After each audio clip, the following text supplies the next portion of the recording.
ओम ज्ञानतिमिरान्धस्य ज्ञानाञ्जनशलाकया चक्षुरुन्मीलितं येन तस्मै श्रीगुरवे नमः। श्रीचैतन्यमनोभीष्टं स्थापितं येन भूतले स्वयं रूप कदा मह्यं ददाति स्वपदान्तिकम्। वन्देऽहं श्रीगुरु श्रीयुतापदकमलं श्रीगुरून् वैष्णवांश्च श्रीरूपं साग्रजातं समगण रघुनाथान्वितं तं सजीवम् साद्वैतं सावधूतं परिजनसहितं कृष्ण चैतन्यदेवं श्रीराधा कृष्ण पादान् सहगण ललिता श्रीविशाखान्वितांश्च। हे कृष्णा करुणा सिंधु दीनबंधु जगत्पते गोपेशा गोपिका कांता राधा कांत नमोस्तुते। तप्त कांचन गौरांगी राधे वृंदावनेश्वरी वृषभानुसुते देवी प्रणमामि हरिप्रिये।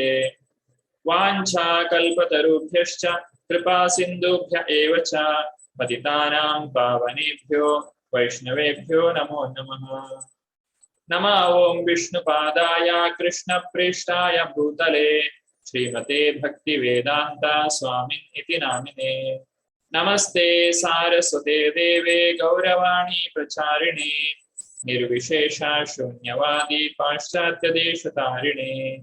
जयो श्री कृष्ण चैतन्य प्रभु नित्यानंद श्री अद्वैत गदाधरा श्रीवासादि गौर भक्त वृंदा। हरे कृष्णा कृष्ण कृष्ण हरे हरे हरे राम राम राम हरे हरे। भक्तिरसामृत सिंधु अध्याय 5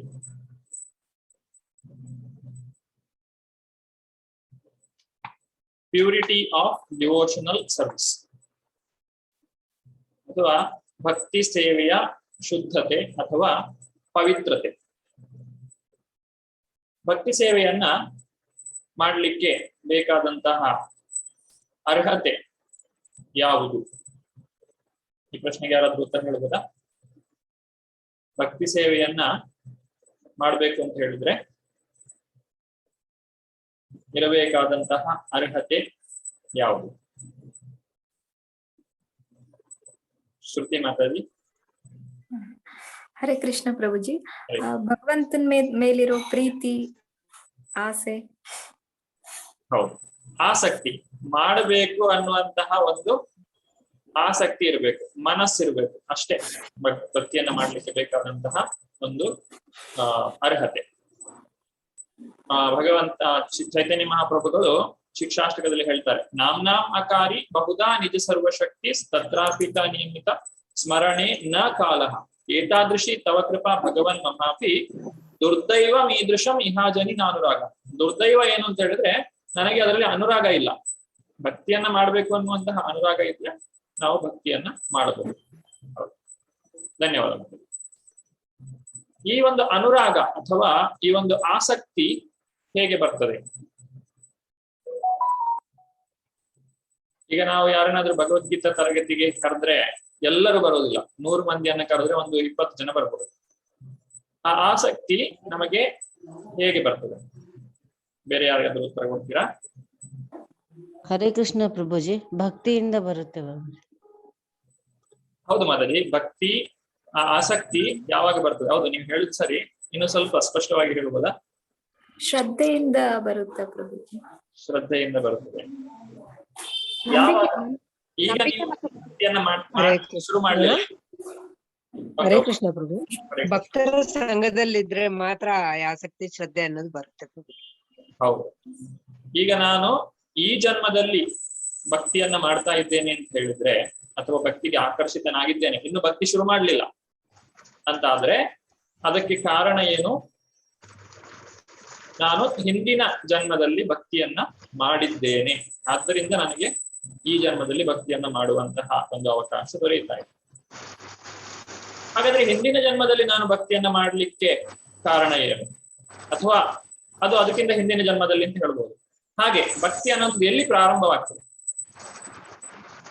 ಭಕ್ತಿ ಅನ್ನುವಂಥದ್ದು ಎಲ್ಲಿ ಪ್ರಾರಂಭವಾಗ್ತದೆ, ಅಥವಾ ಭಕ್ತಿಯನ್ನ ಪ್ರಾರಂಭಿಸುವಂತಹ ಒಂದು ಕಾರಣ ಅಥವಾ ಅದಕ್ಕೆ ಒಂದು ಸಾಧ್ಯತೆ ಹೇಗೆ ಉಂಟಾಗ್ತದೆ?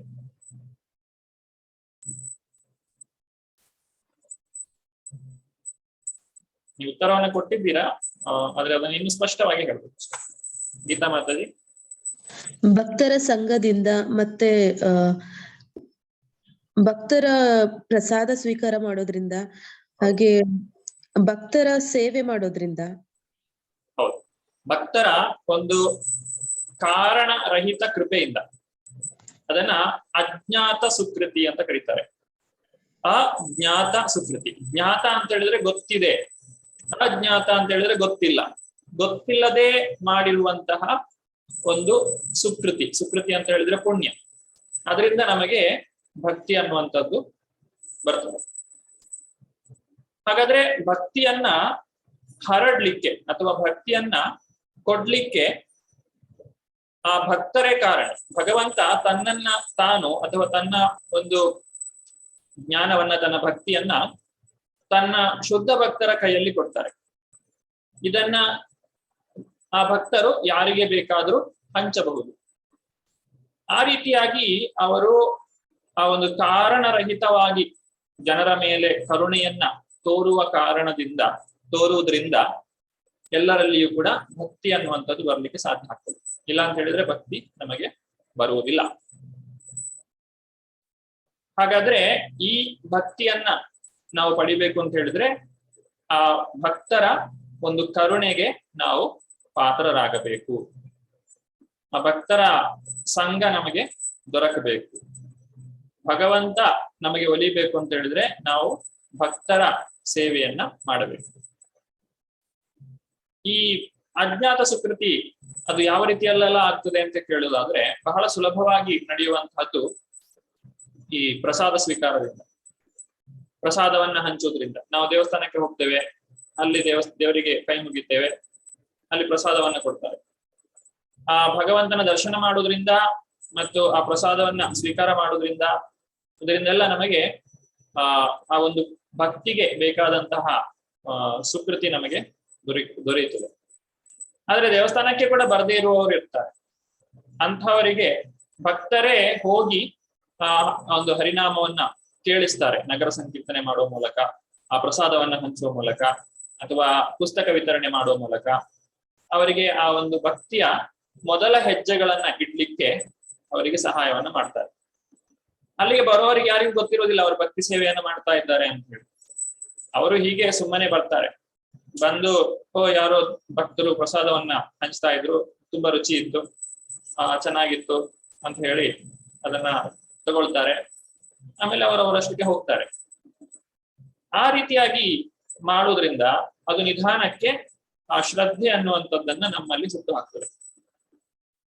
ಇತರರಲ್ಲಿ ಇಲ್ಲದೆ ಇರುವಂತಹ ಆಸಕ್ತಿ, 100 ಜನರಲ್ಲಿ ಆ 20 ಜನರಿಗೆ ಮಾತ್ರ ಆಸಕ್ತಿ ಬರ್ಲಿಕ್ಕೆ ಕಾರಣ ಏನು ಅಂತ ಹೇಳಿದ್ರೆ, ಈ ರೀತಿಯಾಗಿ ಅಜ್ಞಾತ ಸುಕೃತಿಯನ್ನ ಅವರು ಮಾಡಿರ್ತಾರೆ. ಅಜ್ಞಾತ ಸುಕೃತಿಯಿಂದ ನಮಗೆ ಭಕ್ತರ ಸಂಘ ದೊರಕ್ತದೆ. ಮತ್ತೆ ಭಕ್ತರ ಸಂಘದಿಂದ ಭಜನೆ ಕ್ರಿಯೆಯನ್ನು ಪ್ರಾರಂಭಿಸ್ತೇವೆ. ಆ ಶ್ರದ್ಧೆ, ಸಾಧು ಸಂಘ, ಭಜನೆ ಕ್ರಿಯೆ, ಅನರ್ಥ ನಿವೃತ್ತಿ, ಹೀಗೆ ನಮ್ಮ ಭಕ್ತಿಯು ಪ್ರಾರಂಭವಾಗ್ತದೆ. ಕಳೆದ 4ನೇ ಅಧ್ಯಾಯದಲ್ಲಿ ನಾವು ಈ ಮೋಕ್ಷ ಲಘುತಾಕೃತಿ, ಯಾವ ರೀತಿಯಾಗಿ ಭಕ್ತಿ ಅನ್ನುವಂಥದ್ದು ಮೋಕ್ಷವನ್ನು ಮೀರಿಸ್ತದೆ ಅನ್ನುವುದನ್ನು ನಾವು ನೋಡಿದ್ದೇವೆ. ಇಲ್ಲಿ ಮೋಕ್ಷ ಅಂತ ಹೇಳಿದ್ರೆ ಬ್ರಹ್ಮಜ್ಯೋತಿಯಲ್ಲಿ ಐಕ್ಯವಾಗುವುದು, ಅಲ್ಲಿ ಭಗವಂತನ ಆ ಒಂದು ವೈಯಕ್ತಿಕ ಸಂಪರ್ಕ ಇರುವುದಿಲ್ಲ, ಅಥವಾ ವೈಯಕ್ತಿಕ ಸೇವೆಯನ್ನ ಮಾಡುವಂತಹ ಅವಕಾಶ ಇರುವುದಿಲ್ಲ, ಭಕ್ತರ ಸಂಘ ಇರುವುದಿಲ್ಲ. ವ್ಯಕ್ತಿ ಶಾಂತ ಸ್ಥಿತಿಗೆ ಬರ್ತಾನೆ, ನ್ಯೂಟ್ರಲ್ ಅಂತ ಹೇಳ್ತೇವೆ. ಆದ್ರೆ ಅದಕ್ಕಿಂತ ಉತ್ತಮವಾದದ್ದು ಆ ಒಂದು ಸಂತೋಷವನ್ನ ಪಡಿಲಿಕ್ಕೆ ಅವರಿಗೆ ಸಾಧ್ಯ ಆಗುದಿಲ್ಲ. ಹೇಗಂದ್ರೆ ಒಬ್ಬ ವ್ಯಕ್ತಿಯನ್ನ ನಾವು ನೀರಿನಲ್ಲಿ ಮುಳುಗಿಸ್ತೇವೆ. ಈಗ ಈ ಖೈದಿಗಳಿಗೆ ಹಿಂದೆ ಶಿಕ್ಷೆಯನ್ನ ಕೊಡ್ತಾ ಇದ್ರು, ಅವರನ್ನ ಉಸಿರುಗಟ್ಟಿಸ್ಲಿಕ್ಕೆ ನೀರಿನಲ್ಲಿ ಮುಳುಗಿಸುದು. ಆಮೇಲೆ ಸಾಯ್ಲಿಕ್ಕೆ ಬಿಡುದಿಲ್ಲ, ಸ್ವಲ್ಪ ಹೊತ್ತಾದ್ಮೇಲೆ ತೆಗಿತಾರೆ ಹೊರಗೆ. ಆ ಹೊರಗೆ ಬಂದಾಗ ಏನಾಗ್ತದೆ, ಅವನಿಗೆ ಒಮ್ಮೆಲೆ ಉಸಿರು ಎಳೆದುಕೊಳ್ಳಿಕ್ಕೆ ಒಂದು ಅವಕಾಶ ಸಿಗ್ತದೆ. ಆಗ ಸ್ವಲ್ಪ ಸಂತೋಷ ಆಗ್ತದೆ. ಅಂದ್ರೆ ಅಲ್ಲಿ ನಿಜವಾದ ಸಂತೋಷ ಇರೋದಿಲ್ಲ, ಬದಲಾಗಿ ಆ ಕಷ್ಟದ ಸಮಯ ಈಗ ಇಲ್ಲ. ಹಾಗೆ ಜೀವನದಲ್ಲಿ ಬರುವಂತಹ ಅನೇಕ ಕಷ್ಟಗಳ ನಡುವೆ ಬರುವಂತಹ ಆ ಕಷ್ಟ ಇಲ್ಲದೆ ಇರುವಂತಹ ಒಂದು ಸ್ಥಿತಿ ಏನಿದೆ ಅದನ್ನೇ ನಾವು ಸುಖ ಅನ್ಕೊಳ್ತೇವೆ. ಆದ್ರೆ ಅದು ನಿಜವಾದ ಸುಖ ಅಲ್ಲ. ನಿಜವಾದ ಸುಖ ಏನು? ನಿಜವಾದ ಸುಖವನ್ನ ನಾವು ಭಗವಂತನ ಭಕ್ತಿ ಸೇವೆಯಲ್ಲಿ ಮಾಡ್ಲಿಕ್ಕೆ ಸಾಧ್ಯ. ಹೃಷಿಕೇಶ ಸೇವನಂ. ಆ ಹೃಷಿಕೇಶನ ಸೇವೆಯನ್ನ ಮಾಡಿದಾಗ ನಮ್ಗೆ ನಿಜವಾದ ಸುಖ ಅನ್ನುವಂಥದ್ದು ಸಿಗ್ತದೆ. ಇಲ್ಲ ಅಂತ ಹೇಳಿದ್ರೆ ಸಿಗುವುದಿಲ್ಲ. ಆ ಸುಖ ಎಷ್ಟು ದೊಡ್ಡದು ಅಂತ ಹೇಳಿದ್ರೆ ಮೋಕ್ಷ ಲಘುತಾಕೃತಿ. ಈ ರೀತಿಯಾಗಿ ಸಿಗುವಂತಹ ಮೋಕ್ಷಕ್ಕಿಂತಲೂ ಅದು ಉತ್ತಮವಾದದ್ದು. ಮೋಕ್ಷದಲ್ಲಿ ನಮಗೆ ಭಗವಂತನ ಸೇವೆ ದೊರಕುವುದಿಲ್ಲ. ಆ ಕಷ್ಟಗಳು ಎಲ್ಲವೂ ಇಲ್ಲದೆ ಇರುವಂತಹ ಸ್ಥಿತಿಗೆ ನಾವು ಬರ್ತೇವೆ ಮಾತ್ರ. ಆದ್ರೆ ನಿಜವಾದಂತಹ ಆ ಮುಕ್ತಿರಹಿತ್ವ ಅನ್ಯಥಾ ರೂಪಂ ಸ್ವರೂಪೇಣ ವ್ಯವಸ್ಥಿತ. ಮುಕ್ತಿ ಅಂತ ಹೇಳಿದ್ರೆ ಆ ವ್ಯಕ್ತಿ ತನ್ನ ಸ್ವರೂಪವನ್ನ ಪಡೆದುಕೊಳ್ಳಬೇಕು. ನಮ್ಮ ನಿಜವಾದಂತಹ ಸ್ವರೂಪ. ನಾವೆಲ್ಲರೂ ಕೂಡ ಆ ಭಗವಂತನ ಸೇವಕರು, ನಿತ್ಯ ಸೇವಕರು. ಭಗವಂತನಿಗೂ ನಮಗೂ ಒಂದು ಸಂಬಂಧ ಇದೆ. ಆತನ ಸೇವೆಯನ್ನ ನಾವು ಮಾಡ್ತಾ ಇದ್ದೇವೆ. ಅದು ಭಗವಂತನಿಗೆ ಗೊತ್ತಿದೆ. ಅದು ಏನು ಅಂತ ಹೇಳಿ ನಾವು ಮತ್ತೆ ತಿಳಿದುಕೊಂಡು ಆ ಭಗವಂತನ ಸೇವೆಯಲ್ಲಿ ನಾವು ತೊಡಗಿಕೊಳ್ಬೇಕು. ಪ್ರತಿಯೊಬ್ಬರು ಕೂಡ ನಾವು ಭಗವಂತನ ಜೊತೆಗೆ ಒಂದು ವೈಯಕ್ತಿಕ ಸಂಬಂಧವನ್ನ ಹೊಂದಿದ್ದೇವೆ. ಹೇಗೆ ತಂದೆ ತಾಯಿಗಳಿಗೆ ಎಷ್ಟೇ ಮಕ್ಕಳಿದ್ರು ಕೂಡ ಪ್ರತಿಯೊಂದು ಮಗುವಿನಲ್ಲೂ ತಂದೆ ತಾಯಿಗಳಿಗೆ ವೈಯಕ್ತಿಕವಾದಂತಹ ಒಂದು ಸಂಬಂಧ ಇರ್ತದೆ. ನನಗೆ 100 ಜನ ಮಕ್ಕಳಿದ್ದಾರೆ, ಅವರ ಹೆಸರೇನು ಅಂತ ನನಗೆ ಗೊತ್ತಿಲ್ಲ ಅಂತ ಹೇಳಿ ಯಾರು ಹೇಳುವುದಿಲ್ಲ. ಪ್ರತಿ ಮಗುವು ಕೂಡ ತಂದೆ ತಾಯಿಗಳಿಗೆ ಅದು ಮುಖ್ಯವೇ ಆಗಿರ್ತಾರೆ. ಹಾಗೆ ಭಗವಂತನಿಗೂ ನಮಗಿರುವಂತಹ ಆ ಸಂಬಂಧವನ್ನ ಅರಿತು ಭಗವಂತನ ಸೇವೆಯಲ್ಲಿ ನಾವು ತೊಡಗುವುದೇ ಅದು ನಿಜವಾದಂತಹ ಮುಕ್ತಿ. ಆದ್ರೆ ಮೋಕ್ಷ ಅನ್ನುವಂಥದ್ದು ಇಲ್ಲಿ ಚತುರ್ವಿಧ ಪುರುಷಾರ್ಥಗಳಲ್ಲಿ ಬರುವಂತಹ ಆ ಮೋಕ್ಷ ಅದೇನಿದೆ ಅದು ಬ್ರಹ್ಮಜ್ಯೋತಿಯಲ್ಲಿ ಐಕ್ಯವಾಗುವಂತಹದ್ದು. ಅಂತಹ ಮೋಕ್ಷವನ್ನ ಈ ಭಕ್ತಿಯು ಮೀರಿಸ್ತದೆ ಅನ್ನುವುದಕ್ಕೆ ನಾವು ಅನೇಕ ಉದಾಹರಣೆಗಳನ್ನ ಮೊನ್ನೆ ದಿವಸ ನೋಡಿದ್ದೇವೆ. ಈಗ ಈ ಭಕ್ತಿ ಸೇವೆಯನ್ನ ಮಾಡ್ಲಿಕ್ಕೆ ಯಾರಿಗೆ ಬೇಕಾದ್ರೂ ಸಾಧ್ಯ ಇದೆ. ನಾವು ಯಾವುದೇ ಜನ್ಮದಲ್ಲಿ ಹುಟ್ಟಿರಲಿ, ಆತನು ಶೂದ್ರನಾಗಿರಲಿ, ವೈಶ್ಯನಾಗಿರಲಿ, ಕ್ಷತ್ರಿಯನಾಗಿರಲಿ, ಬ್ರಾಹ್ಮಣನೇ ಆಗಿರ್ಲಿ, ಆತನು ಬ್ರಹ್ಮಚಾರಿ, ಗೃಹಸ್ಥ, ವಾನಪ್ರಸ್ಥ, ಸನ್ಯಾಸಿ ಆಗಿರ್ಲಿ, ಎಂತಹ ಕಡು ಬಡವನೇ ಆಗಿರ್ಲಿ ಅಥವಾ ಎಷ್ಟು ದೊಡ್ಡ ಶ್ರೀಮಂತನೇ ಆಗಿರ್ಲಿ, ಎಲ್ಲರಿಗೂ ಕೂಡ ಭಕ್ತಿಯನ್ನ ಮಾಡ್ಲಿಕ್ಕೆ ಸಾಧ್ಯ ಇದೆ. ಯಾಕೆಂತ ಹೇಳಿದ್ರೆ ಆ ಭಕ್ತಿ ಅದು ಪವಿತ್ರವಾದದ್ದು. ಸೂರ್ಯನು ತೇಜೇಶಾಂ ನ ದೋಷಾಯ ಅಂತ ಹೇಳ್ತಾರೆ. ಸೂರ್ಯನಿಗೆ ದೋಷ ಇಲ್ಲ ಅಂತ ಹೇಳಿ. ಈ ಸೂರ್ಯನ ಬಿಸಿಲು ಯಾವುದಾದ್ರೂ ಒಂದು ಕೊಳಕು ಜಾಗದಲ್ಲಿ ಬಿದ್ದಾಗಲೂ ಕೂಡ ಆ ಕೊಳಕು ಜಾಗ ಶುದ್ಧವಾಗ್ತದೆ ವಿನಃ ಸೂರ್ಯನು ಅಶುದ್ಧನಾಗುವುದಿಲ್ಲ. ಆ ಭಗವಂತನ ನಾಮವು ಕೂಡ ಹಾಗೆ. ನಾಮ ಚಿಂತಾಮಣಿ ಕೃಷ್ಣ ಚೈತನ್ಯ ರಸ ವಿಗ್ರಹ ಪೂರ್ಣ ಶುದ್ಧ ನಿತ್ಯ ಮುಕ್ತ ಅಭಿನ್ನತ್ವ ನಾಮನಾಮಿನೇ. ಆ ಭಗವಂತನ ನಾಮವನ್ನ ಸ್ಮರಣೆ ಮಾಡುವುದರಿಂದ, ಭಗವಂತನ ಭಕ್ತಿಯನ್ನ ಮಾಡುವುದರಿಂದ ನಾವು ಪರಿಶುದ್ಧರಾಗ್ತೇವೆ ವಿನಃ ಆ ಭಗವಂತನ ನಾಮವಾಗ್ಲಿ ಅಥವಾ ಭಗವಂತನಿಗಾಗ್ಲಿ ಅದು ಯಾವುದೇ ಒಂದು ದೋಷವು ಕೂಡ ತಟ್ಟುವುದಿಲ್ಲ. ಇದು ಆ ಭಕ್ತಿ ಸೇವೆಯ ಒಂದು ಶುದ್ಧತೆ ಅಥವಾ ಪವಿತ್ರತೆ. ನಿಮ್ಮಲ್ಲಿ ಪುಸ್ತಕ ಇದ್ರೆ ದಯವಿಟ್ಟು ನೀವು ಪುಟ ಸಂಖ್ಯೆ 51 ತೆರೆಯಿರಿ. ಕನ್ನಡದಲ್ಲಿ ಪುಟ ಸಂಖ್ಯೆ 51. ಭಕ್ತಿ ಸೇವೆಯ ಪವಿತ್ರತೆ. ಇಲ್ಲಿ ರೂಪ ಗೋಸ್ವಾಮಿಗಳು ಹೇಳುವಂತಹದ್ದು, It has been previously said that those who possess faith and are devoid of desires for bhakti and mukti are qualified for pure bhakti. ಶುದ್ಧ ಭಕ್ತಿಯನ್ನ ಮಾಡಬೇಕು ಅಂತ ಹೇಳಿದ್ರೆ ಯಾರಿಗೆ ಶ್ರದ್ಧೆ ಇದೆಯೋ, ಭಕ್ತಿಯನ್ನ ಮಾಡಬೇಕು ಅನ್ನುವಂತಹ ಆಸಕ್ತಿ ಇದೆಯೋ, ಮತ್ತು ಮುಕ್ತಿಗಳಲ್ಲಿ ಆಸಕ್ತಿ ಇಲ್ಲ. ಮುಕ್ತಿ ಅಂತ ಹೇಳಿದ್ರೆ ಭೌತಿಕವಾದಂತಹ ಆನಂದವನ್ನ ಪಡೆಯುವಂತಹ ಒಂದು ಆಸಕ್ತಿ. ಮುಕ್ತಿ ಅಂತ ಹೇಳಿದ್ರೆ ಇಲ್ಲಿ ಭೌತಿಕವಾದಂತಹ ಸಮಸ್ಯೆಗಳಿಂದ ದೂರವಾಗಿ ಶಾಂತ ಸ್ಥಿತಿಯಲ್ಲಿ ಆತನು ಉಳಿದುಕೊಳ್ಳುವಂತಹದ್ದು. ಅಂತಹ ಮುಕ್ತಿಯನ್ನು ಕೂಡ ನಾನು ಬಯಸುವುದಿಲ್ಲ. ಅಂತಹ ಜನರು ಶುದ್ಧ ಭಕ್ತಿಗೆ ಅರ್ಹರಾಗ್ತಾರೆ. ಈಗ ಭಗವಂತನ ಧಾಮಕ್ಕೆ ನಾವು ಹೋಗುವಾಗ ಯಾರಾದ್ರೂ ಕೇಳ್ತಾರೆ ಬಂದು, ನೀವು ಯಾಕೆ ಭಗವಂತನ ಧಾಮಕ್ಕೆ ಹೋಗ್ಬೇಕು? ಆಗ ನಾವು ಏನಾದ್ರು ಈ ರೀತಿ ನನಗೆ ಭೌತಿಕ ಪ್ರಪಂಚದಲ್ಲಿ ಕಷ್ಟಗಳನ್ನು ಅನುಭವಿಸಿ ಸಾಕಾಗಿ ಹೋಗಿದೆ, ಅಲ್ಲಾದ್ರೂ ಹೋಗಿ ಸ್ವಲ್ಪ ನಾನು ಆರಾಮಾಗಿರ್ತೇನೆ ಅಂತ ಹೇಳಿದ್ರೆ ಇಲ್ಲ, ಆ ಅರ್ಹತೆ ಮೇಲೆ ನಿಮ್ಮನ್ನ ಅಲ್ಲಿ ಕರ್ಕೊಂಡು ಹೋಗ್ಲಿಕ್ಕೆ ಆಗುದಿಲ್ಲ. ಅಲ್ಲಿ ನಾವೇನು ಹೇಳಬೇಕು, ನನಗೆ ಭಗವಂತನ ಸೇವೆಯಲ್ಲಿ ಬಹಳ ಆನಂದ ಇದೆ, ಆ ಭಗವಂತನ ಸೇವೆಯನ್ನ ಮಾಡಿಯೇ ನಾನು ನನ್ನ ಮುಂದಿನ ಜೀವನವನ್ನು ಕಳೀಬೇಕು ಅಂತ ಹೇಳಿ ಇದ್ದೇನೆ. ಆ ರೀತಿಯಾಗಿ ಹೇಳಿದ್ರೆ ನಮಗೆ ಭಗವಂತನ ಧಾಮಕ್ಕೆ ಹೋಗ್ಲಿಕ್ಕೆ ಸಾಧ್ಯ. ಬದಲಾಗಿ ನಾನು ಕಷ್ಟಗಳನ್ನೆಲ್ಲ ದೂರ ಮಾಡ್ಲಿಕ್ಕೋಸ್ಕರ ಅಥವಾ ನಾನು ಅಲ್ಲಿ ಹೋಗಿ ಸ್ವಲ್ಪ ಏನೇ ತೊಂದರೆ ಇಲ್ಲದೆ ಅಲ್ಲಿ ಜೀವಿಸಬಹುದು, ಅದಕ್ಕೋಸ್ಕರ ನಾನು ಹೋಗ್ತಾ ಇದ್ದೇನೆ ಅಂತ ಹೇಳಿದ್ರೆ ಅದು ಭಗವಂತನ ಧಾಮಕ್ಕೆ ಹೋಗ್ಲಿಕ್ಕೆ ಅರ್ಹತೆ ಆಗುವುದಿಲ್ಲ. ಈಗ ಮುಕ್ತಿಯನ್ನ ಬಿಟ್ಟಾಯ್ತು, ಶ್ರದ್ಧೆ ಇದೆ, ಶುದ್ಧ ಭಕ್ತಿಗಾಗಿ ನಾನು ಸಾಧನ ಭಕ್ತಿಯಲ್ಲಿ ಪ್ರಾರಂಭಿಸಿದ್ದೇನೆ. ಈಗ ರೂಪ ಗೋಸ್ವಾಮಿಗಳು ಏನ್ ಹೇಳ್ತಾರೆ, ಈ ಎಲ್ಲಾ ಒಂದು ಲಕ್ಷಣಗಳನ್ನ ಹೊಂದಿರುವವರು ಭೌತಿಕವಾದಂತಹ ವಿಚಾರಗಳ ಬಗ್ಗೆ ಚಿಂತೆ ಮಾಡ್ಬೇಕಾಗಿಲ್ಲ. ನಮಗೆ ಇಷ್ಟು ಅರ್ಹತೆ ಇದ್ರೆ ಸಾಕು, ಮುಕ್ತಿಯಲ್ಲಿ ಆಸಕ್ತಿ ಇಲ್ಲ, ಶ್ರದ್ಧೆ ಇದೆ, ಸಾಧನ ಭಕ್ತಿಯನ್ನ ಮಾಡ್ತಾ ಇದ್ದೇನೆ, ಇಷ್ಟಿದ್ರೆ ಸಾಕು. ಅದನ್ನ ಬಿಟ್ಟು ನಾನು ಯಾವ ಜಾತಿ, ನಾನು ಯಾವ ದೇಶದವನು, ನಾನು ಎಲ್ಲಿ ಹುಟ್ಟಿದವನು, ನನ್ನ ತಂದೆ ತಾಯಿಗಳು ಯಾರು, ಇದು ಯಾವುದು ಕೂಡ ಭಕ್ತಿಗೆ ಅಡ್ಡ ಬರುವುದಿಲ್ಲ. ಯಸ್ಯ ಯಲ್ಲಕ್ಷಣಂ ಪ್ರೋಕ್ತಂ ಪುಂಸೋ ವರ್ಣಾಭಿವ್ಯಂಜಕಂ ತದನ್ಯ ಯಸ್ಯ ಯಲ್ಲಕ್ಷಣಂ ಪ್ರೋಕ್ತಂ ಪುಂಸೋ ವರ್ಣಾಭಿವ್ಯಂಜಕಂ ಯದನ್ಯತ್ರಾಪಿ ದೃಶ್ಯೇತ ತತ್ತೇನೈವ ವಿನಿರ್ದಿಶೇತ. ಯಾರು ಯಾವ ರೀತಿಯಾದಂತಹ ಒಂದು ಲಕ್ಷಣಗಳನ್ನ ಹೊಂದಿದ್ದಾರೋ ಅವರನ್ನ ಅದೇ ರೀತಿಯಾಗಿ ಗುರುತಿಸಬೇಕು. ಅವರು ಅದಕ್ಕೆ ವಿರುದ್ಧವಾಗಿ ನಡೆದುಕೊಳ್ತಾ ಇದ್ರೆ, ಅವರು ಹುಟ್ಟು ಯಾವ ರೀತಿಯಾಗಿದೆಯೋ ಆದ್ರೆ ಅದಕ್ಕೆ ಅವರು ವಿರುದ್ಧವಾಗಿ ನಡೆದುಕೊಳ್ತಾ ಇದ್ದಾರೆ ಅಂತ ಹೇಳಿದ್ರೆ ಅವರ ಸ್ವಭಾವದಿಂದ ಅವರ ಒಂದು ವರ್ಣ ಅಥವಾ ಆಶ್ರಮವನ್ನ ನಾವು ಪರಿಗಣಿಸಬೇಕು. ಹಾಗೆ ಭಕ್ತಿಯನ್ನ ಯಾರು ಮಾಡ್ತಾ ಇದ್ದಾರೋ ಅವರ ಆ ಭಕ್ತಿಯ ಲಕ್ಷಣದಿಂದ ನಾವು ಅವರನ್ನ ಭಕ್ತರು ಅಂತ ಹೇಳಿ ಪರಿಗಣಿಸಬೇಕೇ ವಿನಃ ಅವರ ಹುಟ್ಟಿನಿಂದ ಅಲ್ಲ, ಅವರ ಯಾವ ದೇಶದವರು ಅಂತ ಹೇಳಿ ನೋಡುವುದರಿಂದ ಅಲ್ಲ. ಯಾಕಂದ್ರೆ ಈ ಇಸ್ಕಾನ್ ಸಂಸ್ಥೆ ಪ್ರಾರಂಭವಾಗಿರುವುದೇ ಅಮೆರಿಕದಲ್ಲಿ. ಅಲ್ಲಿ ಅಮೆರಿಕದಲ್ಲಿ ಇರುವಂತಹ ಸುಮಿತ್ರಾ ಮಾತಾಜಿಯವರಿಗೆ ಏನು ಕೇಳ್ತಾ ಇಲ್ಲ ಅಂತೆ. ಈ ಸಮಸ್ಯೆ ಎಲ್ರಿಗೂ ಇದೆಯಾ?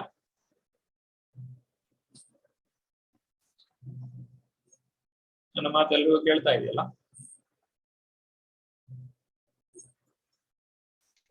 ಕೇಳಿಸ್ತಾ ಇದೆ ಪ್ರಭು, ನಮ್ಗೆ ಕ್ಲಿಯರ್ ಇದೆ ಪ್ರಭುಜಿ. ಕ್ಲಿಯರ್ ಇದೆ ಪ್ರಭುಜಿ. ಹರೇ ಕೃಷ್ಣ ಪ್ರಭುಜಿ, ಕ್ಲಿಯರ್ ಇದೆ. ಈ ರೀತಿ ರೂಪ ಗೋಸ್ವಾಮಿ ಅವರು ಏನ್ ಹೇಳ್ತಾ ಇದ್ದಾರೆ, ನಮ್ಮ ಭೌತಿಕವಾದಂತಹ ಈ ಪರಿಗಣನೆಗಳು ಅದು ಅಪ್ರಸ್ತುತವಾಗಿದೆ. ಎಲ್ಲ ವರ್ಣಗಳು ಕೃಷ್ಣ ಪ್ರಜ್ಞೆ, ಎಲ್ಲ ವರ್ಣಗಳಲ್ಲಿಯೂ ನಾವು ಯಾವ ವರ್ಣಗಳಲ್ಲೇ ನಾವು ಹುಟ್ಟಿರ್ಲಿ, ಎಲ್ಲೇ ಯಾವುದೇ ಆಶ್ರಮದಲ್ಲಿರ್ಲಿ, ನಾವು ಕೃಷ್ಣ ಪ್ರಜ್ಞೆಯನ್ನ ಅಭ್ಯಾಸ ಮಾಡ್ಲಿಕ್ಕೆ ಸಾಧ್ಯ ಇದೆ. ಇದು ಈ ಒಂದು ಸಾಧ್ಯತೆ ಕೇವಲ ಭಕ್ತಿಯಲ್ಲಿ ಮಾತ್ರ. ಆದ್ರೆ ಕರ್ಮಯೋಗದಲ್ಲಿ, ಜ್ಞಾನ ಯೋಗದಲ್ಲಿ ಅಥವಾ ಅಷ್ಟಾಂಗ ಯೋಗದಲ್ಲಿ ಇದು ಎಲ್ಲರಿಗೂ ಸಾಧ್ಯ ಆಗುವುದಿಲ್ಲ. ನಾವು ಬೇರೆ ಯೋಗ ಪದ್ಧತಿಗಳನ್ನ ನೋಡುವುದಾದ್ರೆ ಅಲ್ಲಿ ನಾವು ಎಲ್ಲಾ ವರ್ಗದ ಜನರಿಗೂ ಅದು ಸಾಧ್ಯವಾಗ್ಲಿಕ್ಕೆ ಆಗುವುದಿಲ್ಲ. ಹಾಗಾಗಿ ಈ ಭಕ್ತಿಯನ್ನ ಒಂದು ಸಣ್ಣ ಮಗು, 5 ವರ್ಷ ಪ್ರಾಯದ ಮಗು, 1 ವರ್ಷದ ಪ್ರಾಯದ ಮಗು ಕೂಡ ಭಕ್ತಿಯನ್ನ ಮಾಡಬಹುದು. 99-100 ವರ್ಷದ ಪ್ರಾಯದ ವ್ಯಕ್ತಿಗಳು ಕೂಡ ಭಕ್ತಿಯನ್ನ ಮಾಡ್ಲಿಕ್ಕೆ ಸಾಧ್ಯವಾಗುತ್ತದೆ. ಇದೆಲ್ಲವೂ ಕೂಡ ಭಕ್ತಿಯ ಮಹಿಮೆ, ಭಕ್ತಿಯ ಆ ಒಂದು ಪವಿತ್ರತೆ. ಈ ಅಧ್ಯಾಯದಲ್ಲಿ ನಾವೇನೆಲ್ಲ ಕಲಿತೇವೆ ಅಂತ ಹೇಳಿದ್ರೆ, ರೂಪ ಗೋಸ್ವಾಮಿಗಳು ನಮಗೆ ಉದಾಹರಣೆಗಳನ್ನ ಕೊಡ್ತಾರೆ. ಹೇಗೆ ಭಕ್ತಿಯು ನಮ್ಮ ಭೌತಿಕವಾದಂತಹ ಅರ್ಹತೆಗಳ ಮೇಲೆ ಅವಲಂಬಿತವಾಗಿಲ್ಲ. ಇಲ್ಲಿ ಮೊದಲ 6 ಪ್ಯಾರಾಗ್ರಾಫ್, ಮೊದಲಿನಿಂದ 6 ಪ್ಯಾರಾಗ್ರಾಫ್ಗಳಲ್ಲಿ ಉತ್ತಮ ಜನ್ಮವನ್ನ ಪಡೆಯದೇ ಇದ್ರೂ ಕೂಡ ನಾವು ಹೇಗೆ ಭಕ್ತಿಯನ್ನ ಮಾಡಬಹುದು ಅಂತ ಹೇಳಿ ಹೇಳ್ತಾರೆ. ನಿಮ್ ಪುಸ್ತಕದಲ್ಲಿ ನೀವು ನೋಡ್ಬೋದು. 6 ಪ್ಯಾರಾಗ್ರಾಫ್ಗಳನ್ನು ನೀವು ಎಣಿಸಿದ್ರೆ ಆ 6ರಲ್ಲಿಯೂ ಕೂಡ ಹೇಗೆ ಒಬ್ಬ ಭಕ್ತನು ತನ್ನ ಉತ್ತಮ ಜನ್ಮವನ್ನ ಪಡೆಯದೇ ಇದ್ರು, ಉತ್ತಮ ಜನ್ಮ ಅಂತ ಹೇಳಿದ್ರೆ ಶುಚಿನಾಂ ಶ್ರೀಮತಾಂ, ತಾನು ಬ್ರಾಹ್ಮಣ ಕುಟುಂಬದಲ್ಲಿ ಅಥವಾ ವೈಶ್ಯ ಕುಟುಂಬದಲ್ಲಿ ಆತನು ಹುಟ್ಟದೇ ಇದ್ರು ಕೂಡ ಅವನಿಗೆ ಭಕ್ತಿ ಮಾಡ್ಲಿಕ್ಕೆ ಸಾಧ್ಯ ಆಗ್ತದೆ. ನಂತರ 7, 8, 9ರಲ್ಲಿ ಹೇಗೆ ಭಕ್ತಿಯನ್ನ ಮಾಡುವವರು ಅಟಾನ್ಮೆಂಟ್ ಅಥವಾ ಪ್ರಾಯಶ್ಚಿತ್ತವನ್ನ ಮಾಡುವಂತಹ ಅಗತ್ಯ ಇರುವುದಿಲ್ಲ. ಪ್ರತ್ಯೇಕವಾದಂತಹ ಪ್ರಾಯಶ್ಚಿತ್ತ ಅಗತ್ಯ ಇಲ್ಲ. ನಾನು ಬಹಳ ಪಾಪವನ್ನ ಮಾಡಿದ್ದೇನೆ, ನನಗೆ ಭಕ್ತಿಯನ್ನ ಮಾಡುವಂತಹ ಅರ್ಹತೆ ಇಲ್ಲ, ಆದ್ರಿಂದ ಮೊದಲು ನಾನು ಸ್ವಲ್ಪ ಪ್ರಾಯಶ್ಚಿತ್ತವನ್ನ ಮಾಡ್ಕೊಳ್ತೇನೆ, ಆಮೇಲೆ ಆ ಪ್ರಾಯಶ್ಚಿತ್ತದಿಂದ ನಾನು ಶುದ್ಧನಾಗಿ ನಂತರ ನಾನು ಭಕ್ತಿಯನ್ನ ಮಾಡ್ತೇನೆ. ಇದರ ಯಾವುದರ ಅಗತ್ಯ ಇಲ್ಲ. ಆ ಭಕ್ತಿ ಅನ್ನುವಂಥದ್ದು ಎಲ್ಲವನ್ನು ಕೂಡ ಪರಿಶುದ್ಧಗೊಳಿಸ್ತದೆ. ಪ್ರತ್ಯೇಕವಾದಂತಹ ಪ್ರಾಯಶ್ಚಿತ್ತದ ಅಗತ್ಯ ಇಲ್ಲ. ಆ ಭಕ್ತಿ ಅಥವಾ ಭಗವಂತನ ನಾಮ ಅದು ಎಷ್ಟೊಂದು ಶಕ್ತಿಶಾಲಿ ಅಂತ ಹೇಳಿದ್ರೆ, ಅದರಿಂದ ನಾಶ ಮಾಡ್ಲಿಕ್ಕಾಗುವಷ್ಟು ಪಾಪವನ್ನ ನಮಗೆ ಮಾಡ್ಲಿಕ್ಕೆ ಸಾಧ್ಯ ಇಲ್ಲ. ಭಕ್ತಿ ಸೇವೆಯಿಂದ ನಮ್ಮ ಎಷ್ಟು ಪಾಪಗಳು ನಾಶವಾಗ್ತವೋ ಅಷ್ಟು ಪಾಪಗಳನ್ನ ಅಥವಾ ಅದಕ್ಕಿಂತ ಹೆಚ್ಚು ಪಾಪವನ್ನ ನಮಗೆ ಮಾಡ್ಲಿಕ್ಕೆ ಸಾಧ್ಯ ಇಲ್ಲ. ಬೆಟ್ಟದಷ್ಟು ಪಾಪ ಇದ್ರೂ ಕೂಡ ಆ ಒಂದು ಹತ್ತಿಯಿಂದ ಮಾಡಿದ ಒಂದು ಬೆಟ್ಟ ಅಂತ ಅಂದ್ಕೊಳ್ಳಿ, ಅದನ್ನ ಹೇಗೆ ಒಂದು ಸಣ್ಣ ಬೆಂಕಿಯ ಕಿಡಿ ಅದು ಸುಟ್ಟು ಬೂದಿ ಮಾಡಿಬಿಡ್ತದೋ ಹಾಗೆ ಆ ಭಕ್ತಿ ಅನ್ನುವಂಥದ್ದು ಅಷ್ಟು ಸುಲಭವಾಗಿ ಎಲ್ಲವನ್ನು ಕೂಡ ನಾಶ ಮಾಡಿ ಬಿಡ್ತದೆ. ಆಮೇಲೆ ಕೊನೆಯದಾಗಿ 10ನೇ ಪ್ಯಾರಾಗ್ರಾಫ್ನಲ್ಲಿ 10ನೇ ಪ್ಯಾರಾಗ್ರಾಫ್ನಿಂದ ಕೊನೆಯವರೆಗೆ ಹೇಗೆ ಭಕ್ತಿಯು ವರ್ಣಾಶ್ರಮ ಧರ್ಮವನ್ನು ಕೂಡ ಮೀರಿದ್ದು ಅಂತ ಹೇಳಿ ತೋರಿಸ್ತದೆ. ವರ್ಣಾಶ್ರಮ ಧರ್ಮ ಅಂತ ಹೇಳಿದ್ರೆ ಬ್ರಾಹ್ಮಣ, ಕ್ಷತ್ರಿಯ, ವೈಶ್ಯ, ಶೂದ್ರ, ಬ್ರಹ್ಮಚಾರಿ, ಗೃಹಸ್ಥ, ವಾನಪ್ರಸ್ಥ, ಸನ್ಯಾಸ. ಈ ವರ್ಣಾಶ್ರಮ ಧರ್ಮವು ಅದು ಹೇಗೆ ಅಂತ ಹೇಳಿದ್ರೆ ಅದೊಂದು ಮೆಟ್ಟಿಲು ಇದ್ದ ಹಾಗೆ. ಮೆಟ್ಟಿಲಿಂದ ನಾವೇನು ಮಾಡ್ತೇವೆ, ಮೆಟ್ಟಿಲನ್ನ ಹತ್ತಿಕೊಂಡು ನಾವು ಮೇಲೆ ಹೋಗ್ತೇವೆ. ಆ ಮೆಟ್ಟಿಲಲ್ಲೇ ನಾವು ನಿಲ್ಲುವುದಲ್ಲ. ಹಾಗೆ ವರ್ಣಾಶ್ರಮ ಧರ್ಮದ ಒಂದು ಗುರಿ ಏನು ಅಂತ ಹೇಳಿದ್ರೆ ಸಂಸಿದ್ಧಿರ್ ಹರಿತೋಷಣ, ಭಗವಂತನ ಸೇವೆಯನ್ನ ಮಾಡಬೇಕು, ಜನರು ಭಗವಂತನ ಭಕ್ತರಾಗಬೇಕು. ಅದು ವರ್ಣಾಶ್ರಮದ ಮೂಲ ತತ್ವ. ನಾವು ನೇರವಾಗಿಯೇ ಭಗವಂತನ ಭಕ್ತಿಯನ್ನ ಮಾಡ್ತೇವೆ ಅಂತಾದ್ರೆ, ಮತ್ತೆ ವರ್ಣಾಶ್ರಮವನ್ನ ಮಾಡದೆ ನಾವು ನೇರವಾಗಿ ಭಕ್ತಿಯನ್ನ ಪಡೀತೇವೆ ಅಂತ ಹೇಳಿದ್ರೆ ಆ ವರ್ಣಾಶ್ರಮವನ್ನು ಕೂಡ ಭಕ್ತಿಯು ಮೀರಿ ನಿಲ್ತದೆ ಅಂತ ಹೇಳಿ ನಾವು ಇಲ್ಲಿ ಅರ್ಥ ಮಾಡಿಕೊಳ್ಳಬಹುದು. ಇದನ್ನು ನಾವು ಈ ಕೊನೆಯವರೆಗೆ, ಈ ಒಂದು ಅಧ್ಯಾಯದ ಕೊನೆಯವರೆಗೆ ಇದನ್ನು ನಾವು ನೋಡ್ತೇವೆ. ಈಗ ಮೊದಲ 6 ಪ್ಯಾರಾಗ್ರಾಫ್ನಲ್ಲಿ ಹೇಗೆ ಉತ್ತಮವಾದಂತಹ ಹುಟ್ಟು ಜನ್ಮ ಭಕ್ತಿಯನ್ನ ಮಾಡ್ಲಿಕ್ಕೆ ಅಗತ್ಯ ಇಲ್ಲ ಅನ್ನೋದನ್ನ ನಾವೀಗ ಪ್ರಾರಂಭ ಮಾಡ್ತೇವೆ. ಈಗ ಮೊದಲನೇದಾಗಿ ರೂಪ ಗೋಸ್ವಾಮಿಗಳು ಇಲ್ಲಿ ಗೋಸ್ವಾಮಿಗಳ ಬಗ್ಗೆ ಅಥವಾ ಪ್ರಭುಪಾದರು ಗೋಸ್ವಾಮಿಗಳ ಬಗ್ಗೆ ಹೇಳ್ತಾ ಇದ್ದಾರೆ. ಗೋಸ್ವಾಮಿ ವಂಶ ಅಂತ ಹೇಳ್ತಾರೆ. False claims of the caste Goswamis and their reputation by Srila Bhakti Siddhanta Saraswati Thakur. ಭಕ್ತಿ ಸಿದ್ಧಾಂತ ಸರಸ್ವತಿ ಠಾಕೂರರು ಈ ಗೋಸ್ವಾಮಿಗಳ ಒಂದು ಹೇಗೆ ಜನ್ಮದಿಂದ ಬರುವಂತದ್ದು. ಈಗ ನನ್ನ ತಂದೆ, ನನ್ನ ಅಜ್ಜ ಅವರೆಲ್ಲ ಗೋಸ್ವಾಮಿಗಳಾಗಿದ್ರು, ಆದ್ರಿಂದ ನನ್ನನ್ನು ನೀವು ಗೋಸ್ವಾಮಿ ಅಂತಲೇ ಕರೀಬೇಕು. ಮತ್ತೆ ನಾನು ಕೂಡ ಆಧ್ಯಾತ್ಮಿಕವಾಗಿ ನನ್ನನ್ನು ಕೂಡ ನೀವು ಗುರು ಅಂತ ಹೇಳಿಯೇ ಪರಿಗಣಿಸಬೇಕು ಅಂತ ಹೇಳಿ ಜನರು ಹೇಳುವುದಾದ್ರೆ ಅದು ತಪ್ಪು. ಒಬ್ಬ ವ್ಯಕ್ತಿ ನಿಜವಾಗ್ಲೂ ಆಧ್ಯಾತ್ಮಿಕ ಪ್ರಗತಿಯನ್ನು ಸಾಧಿಸಿದ್ದರೆ ಮಾತ್ರ ಆತನನ್ನ ನಾವು ಗುರುಗಳಾಗಿ ಅಥವಾ ಆತನಿಂದ ನಾವು ಭಕ್ತಿಗೆ ಬೇಕಾದಂತಹ ಒಂದು ಸಹಾಯವನ್ನು ನಾವು ಪಡೆದುಕೊಳ್ಳಬಹುದು. ಅಲ್ಲದೆ ಕೇವಲ ಒಂದು ಹುಟ್ಟಿನಿಂದ ಅಥವಾ ಅವನ ಜಾತಿಯಿಂದ ಆತನನ್ನ ಗೋಸ್ವಾಮಿ ಅಂತ ಹೇಳಿ ನಾವು ಕರೀಲಿಕ್ಕೆ ಸಾಧ್ಯ ಇಲ್ಲ. ಇದು ಜಾತಿ ಗೋಸ್ವಾಮಿ. ಅವರು ನಿಜವಾದಂತಹ ಗೋಸ್ವಾಮಿಗಳಾಗುವುದಿಲ್ಲ. ಅವರು ಗೋದಾಸರು ಕೂಡ ಆಗಿರಬಹುದು. ಇದನ್ನ ಭಕ್ತಿ ಸಿದ್ಧಾಂತ ಸರಸ್ವತಿ ಠಾಕೂರ್ ಅವರು ಅಂದ್ರೆ ಪ್ರಭುಪಾದರ ಗುರುಗಳು ತಿಳಿಸಿಕೊಟ್ಟಿದ್ದಾರೆ. ಹೇಗೆ ಒಬ್ಬ ವೈದ್ಯ ಅವನು ವೈದ್ಯನಾಗಿರ್ಬೋದು, ಆದ್ರೆ ಅವನ ಮಗ ವೈದ್ಯನೇ ಆಗ್ಬೇಕು ಅಂತಿಲ್ಲ. ಅವನ ಮಗ ಬೇರೆ ಏನಾದ್ರೂ ಓದ್ಬೋದು, ಅವನು ಇಂಜಿನಿಯರ್ ಆಗ್ಬೋದು, ಅವನು ಲಾಯರ್ ಆಗ್ಬೋದು. ಅವನು ಇಂಜಿನಿಯರಿಂಗ್ ಓದಿದ್ರೆ ಅವನನ್ನು ನಾವು ಡಾಕ್ಟರ್ ಅಂತ ಕರೆಯಲ್ಲ, ಅವನು ಇಂಜಿನಿಯರ್ ಅಂತಲೇ ಕರಿತೇವೆ. ಅಥವಾ ಅವನು ಬೇಡದ ಕೆಲಸ ಮಾಡಿ ಅವನು ತನ್ನ ವಿದ್ಯಾಭ್ಯಾಸವನ್ನ ಹಾಳು ಮಾಡಿಕೊಳ್ಳಬಹುದು. ಆಗ್ಲೂ ನಾವು ಅವನ ಹತ್ರ ಹೋಗಿ ನನಗೆ ಹುಷಾರಿಲ್ಲ, ಸ್ವಲ್ಪ ನನಗೆ ಔಷಧಿ ಕೊಡಿ ಅಂತ ಹೇಳಿ ಕೇಳಲಿಕ್ಕೆ ಸಾಧ್ಯ ಇಲ್ಲ. ಹಾಗೆ ಜಾತಿಯಿಂದ ಅದನ್ನು ನಾವು ಪರಿಗಣಿಸಬಹುದು. Anyone from any class or nation can become a Odia Vaishnava. The Krishna consciousness movement is based on this principle. ಇದು ಚೈತನ್ಯ ಮಹಾಪ್ರಭುಗಳು ಕೊಟ್ಟಿರುವಂತಹ ಮೂಲ ತತ್ವ. ಯಾರೇ ಬೇಕಾದ್ರೂ ಭಕ್ತಿಯನ್ನ ಪಡೆಯಬಹುದು. ಯಾವುದೇ ವರ್ಗ ಇರಬಹುದು, ಯಾವುದೇ ರಾಷ್ಟ್ರದವರಾಗಿರಬಹುದು, ವೈಷ್ಣವರಾಗ್ಲಿಕ್ಕೆ ಅವರಿಗೆ ಆಸಕ್ತಿ ಇದ್ರೆ ಸಾಕು. ಆಸಕ್ತಿ ಇರಬೇಕು, ಮತ್ತೆ ಆ ಒಂದು ಅಭ್ಯಾಸವನ್ನ, ಆ ಒಂದು ಸಾಧನ ಭಕ್ತಿಯನ್ನ ಮಾಡುವಂತಹ ಹುಮ್ಮಸ್ಸು ಅವರಲ್ಲಿ ಇರಬೇಕು. ಅಷ್ಟಿದ್ರೆ ಸಾಕು, ಭಕ್ತಿಯನ್ನ ಮಾಡ್ಲಿಕ್ಕೆ ಸಾಧ್ಯ. ಬೇರೆ ಯಾವುದೇ ಒಂದು ಅರ್ಹತೆ ಬೇಕಾಗಿಲ್ಲ. Every man has the birthright to accept devotional service and become Krishna consciousness. ಇದು ನಮ್ಮ ಜನ್ಮಸಿದ್ಧ ಹಕ್ಕು. ಜನ್ಮಸಿದ್ಧ ಹಕ್ಕು ಅಂತ ಹೇಳಿದ್ರೆ, ನಾನು ಮನುಷ್ಯನಾಗಿ ಹುಟ್ಟಿದ್ದೇನೆ, ಪ್ರಾಣಿಗಳಿಗೂ ಕೂಡ ಭಕ್ತಿಗೆ ಬರ್ಲಿಕ್ಕೆ ಅವಕಾಶ ಇದೆ, ಆದ್ರೆ ಪ್ರಾಣಿಗಳಿಗೆ ಬಹಳ ಕಷ್ಟ. ಯಾಕಂದ್ರೆ ಅವುಗಳಿಗೆ ಭಕ್ತಿ ಸೇವೆಯನ್ನ ಮಾಡುವಂತಹ ಒಂದು ಅವಕಾಶ ಅಥವಾ ಅದಕ್ಕೆ ಅನುಕೂಲಕರವಾದಂತಹ ಪರಿಸ್ಥಿತಿ ಇರುವುದಿಲ್ಲ. ಇದು ಮನುಷ್ಯನಾಗಿ ಹುಟ್ಟಿದಾಗ ನಮಗೆ ಇದನ್ನೆಲ್ಲ ಅರ್ಥ ಮಾಡಿಕೊಳ್ಳಿಕ್ಕೆ ಸಾಧ್ಯ ಆಗ್ತದೆ. ಹಾಗಾಗಿ ಯಾರೆಲ್ಲ ಮನುಷ್ಯ ಜನ್ಮವನ್ನ ಪಡೆದಿದ್ದಾರೋ ಅವರು ಮನುಷ್ಯ ಜನ್ಮಪಾಯಿಯ ರಾಧಾ ಕೃಷ್ಣ ನಾಭಜಿಯ ಜನೀಯ ಶುನಿಯ ವಿಷಕಾಯ. ಮನುಷ್ಯ ಜನ್ಮವನ್ನು ಪಡೆದು ಕೂಡ ರಾಧಾಕೃಷ್ಣರ ಭಜನೆಯನ್ನ ಮಾಡದೇ ಇದ್ರೆ ಆ ವ್ಯಕ್ತಿ ಜನೀಯ ಶುನಿಯ ವಿಷಕಾಯನ, ತಿಳಿದು ವಿಷ ಕುಡಿದ ಹಾಗೆ. ಯಾಕಂದ್ರೆ ಮನುಷ್ಯ ಜನ್ಮದಲ್ಲಿ ನಾವು ಬಂದಾಗ ನಮಗೆ ಇದನ್ನೆಲ್ಲ ಅರ್ಥ ಮಾಡಿಕೊಳ್ಳುವಂತಹ ಶಕ್ತಿ ಇದೆ.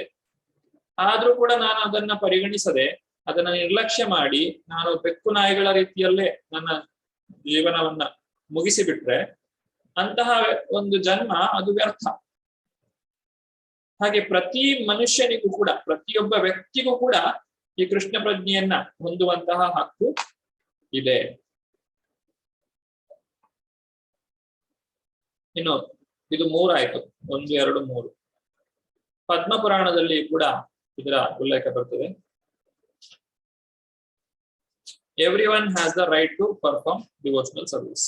ಇದರ ಹೆಚ್ಚಿನ ವಿವರಣೆಯನ್ನ ನೀವು ಈ ಪುಸ್ತಕದಲ್ಲಿ ಕಾಣ್ತೇವೆ. ಪದ್ಮ ಪುರಾಣದಲ್ಲಿ ಕೊಟ್ಟಿರುವಂತಹ ಪ್ರಕಾರ ಪ್ರತಿಯೊಬ್ಬ ವ್ಯಕ್ತಿಗೂ ಕೂಡ ಭಕ್ತಿ ಸೇವೆಯನ್ನು ಮಾಡುವಂತಹ ಅರ್ಹತೆ ಇದೆ. ಸ್ಕಂದ ಪುರಾಣದಲ್ಲಿಯೂ ಕೂಡ ಹೇಳಿದ್ದಾರೆ, even lower caste people can be initiated as Vaishnavas and they become superior to ಬ್ರಾಹ್ಮಣಾಸ್.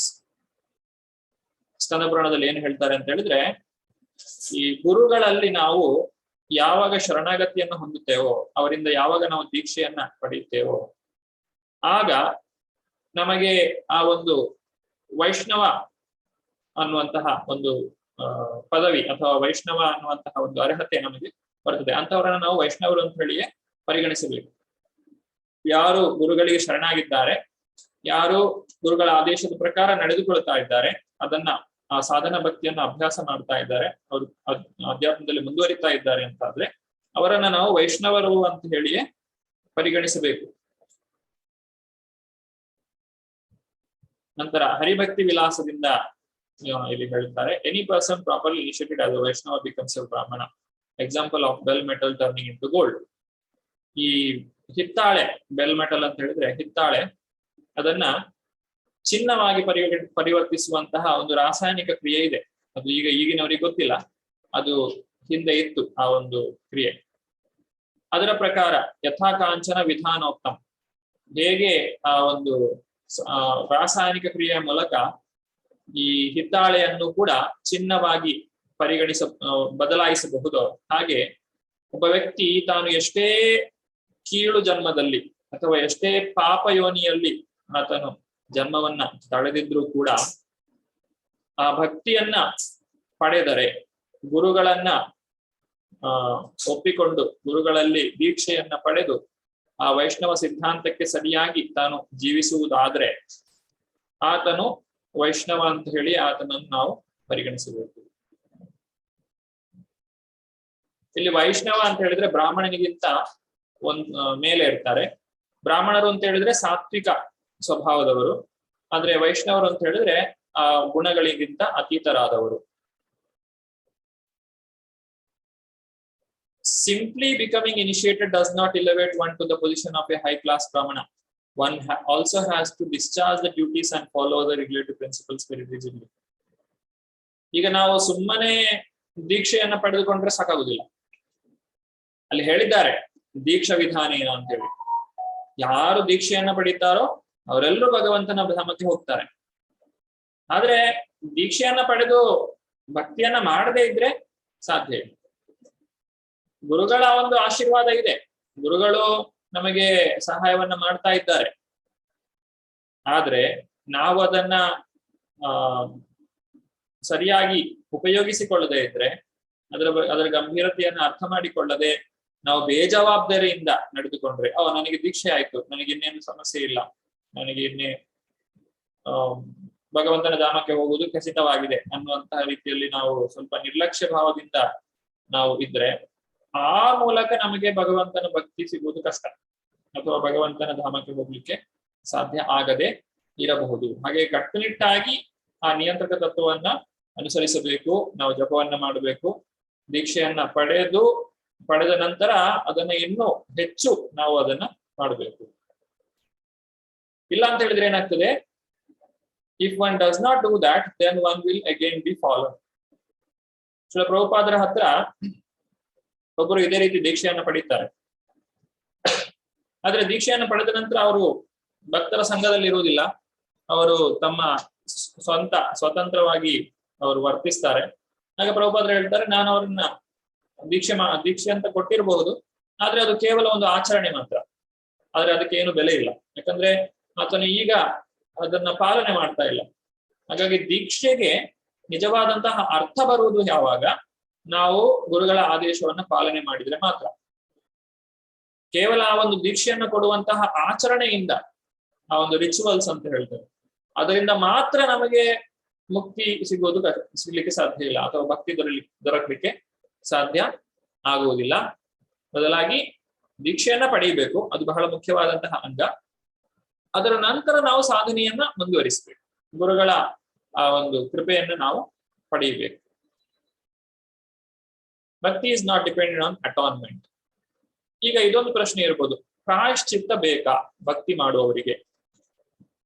ನಾನು ಭಕ್ತಿ ಮಾಡ್ಲಿಕ್ಕೆ ನನಗೆ ಕಷ್ಟ ಆಗ್ತಾ ಇದೆ, ನನಗೆ ಮನಸ್ಸು ಏಕಾಗ್ರತೆ ಕಮ್ಮಿ ಇದೆ, ಭಜನೆ ಮಾಡ್ಲಿಕ್ಕೆ ಆಗೋದಿಲ್ಲ, ಅಥವಾ ಜಪ ಮಾಡ್ಲಿಕ್ಕೆ ಆಗೋದಿಲ್ಲ, ನಾನು ಹಿಂದಿನ ಜನ್ಮದ ಪಾಪಗಳು ತುಂಬಾ ಇದೆ, ಹಾಗಾಗಿ ನನಗೆ ಇದೆಲ್ಲ ಕಷ್ಟ ಆಗ್ತಾ ಇದೆ, ನಾನೇನಾದ್ರೂ ಒಂದು ಪ್ರಾಯಶ್ಚಿತ್ತ ಮಾಡಿಕೊಳ್ತೇನೆ. ಪ್ರಾಯಶ್ಚಿತ್ತ ಅಂತ ಹೇಳಿದ್ರೆ ಒಂದು ವ್ರತವನ್ನ ಆಚರಿಸ್ತೇನೆ, ಒಂದು ಉಪವಾಸ ಮಾಡುವುದು, ಅಥವಾ ಬೇರೆ ಬೇರೆ ರೀತಿಯಲ್ಲಿ ಜನರು ಪ್ರಾಯಶ್ಚಿತ್ತವನ್ನ ಮಾಡಿಕೊಳ್ತಾರೆ. ಉರುಳು ಸೇವೆಯನ್ನ ಮಾಡುವಂತಹದ್ದು, ಅಥವಾ ಯಜ್ಞಗಳನ್ನ ಮಾಡುವಂತಹದ್ದು, ಈ ಎಲ್ಲ ಅಟಾನ್ಮೆಂಟ್ ಅಥವಾ ಪ್ರಾಯಶ್ಚಿತ್ತದ ಅಗತ್ಯ ಇದೆಯಾ? If by chance there is a fall down from devotional service, one need only execute rules and regulations of devotional service for reinstatement. No separate ritualistic process of atonement are required. ನಾವು ಭಕ್ತಿಯಿಂದ ಪತನವನ್ನ ಹೊಂದಿದ್ರೆ, ಅಥವಾ ನಾವು ಬಹಳಷ್ಟು ದೊಡ್ಡ ಪಾಪಿಗಳೇ ಆಗಿದ್ರು ಕೂಡ ಏನು ಮಾಡ್ಬೇಕು? ಭಕ್ತಿ ಸೇವೆಯನ್ನ ನಾವು ಮುಂದುವರಿಸಬೇಕು, ಅಥವಾ ಅದನ್ನು ಇನ್ನೂ ಕಟ್ಟುನಿಟ್ಟಾಗಿ ನಾವು ಪಾಲನೆ ಮಾಡಬೇಕು ವಿನಃ ಪ್ರತ್ಯೇಕವಾದಂತಹ ಪ್ರಾಯಶ್ಚಿತ್ತವನ್ನ ಹುಡುಕಿಕೊಂಡು ಹೋಗುವ ಅಗತ್ಯ ಇಲ್ಲ. ಯಾವುದೇ ಪ್ರಾಯಶ್ಚಿತ್ತವು ಕೂಡ ಆ ಭಕ್ತಿಯನ್ನ ಮಾಡುವಷ್ಟು ಶಕ್ತಿಶಾಲಿ ಆಗಿರುವುದಿಲ್ಲ. ಇನ್ನು ಶ್ರೀಮದ್ ಭಾಗವತದ ಈ ಒಂದು ಶ್ಲೋಕ ಉದ್ಧವನಿಗೆ ಶ್ರೀಕೃಷ್ಣನು ಹೇಳುವಂತಹ ಮಾತು, The only qualification for beginning devotion service is to follow the principles given by the acharyas. There is no need for any other method of purification. ಗುರುಗಳ ಆದೇಶವನ್ನ ಪಾಲನೆ ಮಾಡುವುದೇ ಒಂದು ಅರ್ಹತೆ ಭಕ್ತಿಯಲ್ಲಿ ಮುಂದುವರಿಲಿಕ್ಕೆ. ಅದನ್ನ ಬಿಟ್ಟು ಬೇರೆ ಯಾವುದೇ ಒಂದು ಶುದ್ಧೀಕರಣದ ಅಥವಾ ಪ್ರಾಯಶ್ಚಿತ್ತದ ವಿಧಾನವನ್ನ ನಾವು ಹುಡುಕಿಕೊಂಡು ಹೋಗುವಂತಹ ಅಗತ್ಯ ಇರುವುದಿಲ್ಲ. ಶ್ರೀಕೃಷ್ಣನಿಗೆ ಉದ್ಧವನಿಗೆ ಶ್ರೀಕೃಷ್ಣನು ಹೇಳಿರುವಂತಹ ಮಾತು ಇದು ಶ್ರೀಮದ್ ಭಾಗವತದಲ್ಲಿ ಬರ್ತದೆ. ಇನ್ನು ವರ್ಣಾಶ್ರಮ ಧರ್ಮವನ್ನು ಕೂಡ ಈ ಭಕ್ತಿ ಸೇವೆ ಅನ್ನುವಂಥದ್ದು ಮೀರಿ ನಿಲ್ತದೆ ಅನ್ನುವುದನ್ನ ತಿಳಿಸಿಕೊಳ್ಳಿಕ್ಕೆ ಇಲ್ಲಿ ನಮಗೆ ನಾರದ ಮುನಿಗಳು ವೇದವ್ಯಾಸರಿಗೆ ಹೇಳಿದಂತಹ ಮಾತನ್ನ ಕೊಡ್ತಾರೆ. ಏನು ಹೇಳ್ತಾರೆ ನಾರದ ಮುನಿಗಳಿಗೆ ವೇದವ್ಯಾಸರು? It is better to take shelter of the Lord, neglecting one's specific occupational duties. than to simply perform one's duties in Varna and Ashrama, but without Krishna consciousness. ಈ ಒಂದು ಮಾತನ್ನ ಯಾವಾಗ ಹೇಳುವುದು ಅಂತ ಹೇಳಿದ್ರೆ, ನಾರದ ಮುನಿಗಳು ವೇದವ್ಯಾಸರ ಹತ್ರ ಬರ್ತಾರೆ ಸಂಜ್ಞಾಪ್ರಾಶದಲ್ಲಿರುವಾಗ. ಅಲ್ಲಿ ಬಂದಾಗ ವೇದವ್ಯಾಸರಿಗೆ ಸ್ವಲ್ಪ ದುಗುಡ ಇರ್ತದೆ, ಸ್ವಲ್ಪ ದುಃಖ ಇರ್ತದೆ. ಯಾಕಂದ್ರೆ ನಾನು 4 ವೇದಗಳನ್ನ ವಿಭಾಗ ಮಾಡಿದ್ದೇನೆ, ಈ ಪುರಾಣಗಳನ್ನೆಲ್ಲ ರಚಿಸಿದ್ದೇನೆ, ಇತಿಹಾಸಗಳನ್ನ ಬರೆದಿದ್ದೇನೆ, ಆದ್ರೂ ಕೂಡ ನನಗೆ ಸಮಾಧಾನ ಆಗ್ತಾ ಇಲ್ಲ.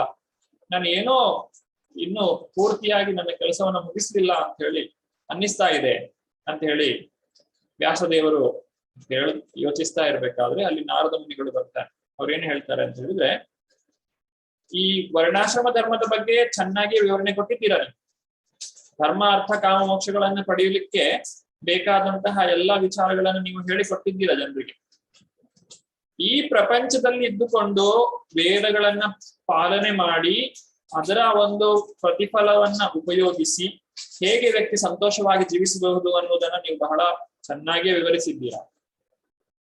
ಆದರೆ ನೀವು ಮಾಡಿರುವಂತಹ ಕೆಲಸದಲ್ಲಿ ಏನು ತೊಂದರೆ ಇದೆ ಅಥವಾ ಅದರಲ್ಲಿ ಏನು ಕಡಿಮೆ ಇದೆ ಅಂತ ಹೇಳುವುದಾದ್ರೆ, ನೀವು ಮೂಲ ತತ್ವವನ್ನ ಹೇಳಿಕೊಡ್ಲಿಲ್ಲ. ಮೂಲ ತತ್ವವನ್ನ ನೀವು ಸರಿಯಾಗಿ ಅದನ್ನ ಅವರಿಗೆ ಒತ್ತಿ ಹೇಳಲಿಲ್ಲ.